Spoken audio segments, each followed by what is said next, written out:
Students, yesterday we have done chapter Birbal Ki Chaturai. What was the story? You remember? Okay, bache, these are some shabdat which are based on the chapter. Let us check what are in the shabdat. We have used these words in chapter also. I think I had explained there also what is the meaning of these words. Okay. The first word is a chatur. चतुर का meaning क्या होता है बच्चे? होशियार. मैंने बताया था ना, जैसे बीरबल बहुत चतुर था तो वो बहुत होशियार था. इंटेलिजेंट मतलब क्लेवर हम कह सकते हैं. शक, संदेह. शक होता है किसी पे डाउट करना, संदेह करना. आया था ना वर्ड, जब बीरबल पूछता है कि तुम्हें किसी पर शक है तो उसका मीनिंग क्या होता है? संदेह. पूछताछ, सवाल पूछना, इंक्वायरी करना बच्चे. मैंने आपको बताया था ना, बातचीत करके उससे मतलब उसके पीछे का मतलब जानना. सवाल पूछना, पूछताछ करना.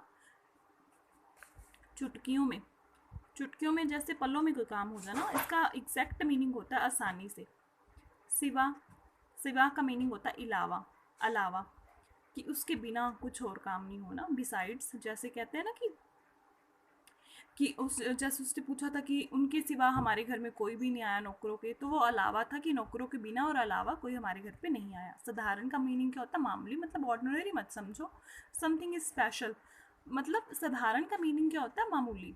उसने बोला था ना कि इनको साधारण छड़ियाँ मत समझो, तो साधारण का मतलब मामूली, ऑर्डिनरी. लेकिन उसने तो क्या कहा था कि छड़ियों को साधारण मत समझो, तो वहाँ वहाँ पे हमने ये वर्ड यूज़ करा था. Is it clear? We will do MCQs also.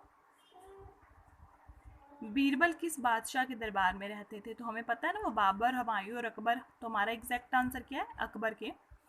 व्यापारी के को चोरी का शक किस पर था? घर की महिलाओं पर, मेहमानों पर या नौकरों पर? उसने कहा था ना कि हमारे घर पे कोई मेहमान तो आए नहीं, तो नौकरों पर ही उसने कहा था. तो इसका आंसर क्या है? नौकरों पर. नौकर ने अपनी छड़ी कितनी इंच छोटी कर दी थी? 2 इंच. याद है ना, 4 इंच 5 इंच की तो बात ही नहीं हुई थी, 6 इंच की कोई बात नहीं हुई थी. यही था कि वो बीरबल कहता है कि 2 इंच बड़ी हो जाएगी, लेकिन उसने खुद ही छोटी कर दी थी. Okay, I think so this much is sufficient for today. You will revise this work. Okay students, bye bye.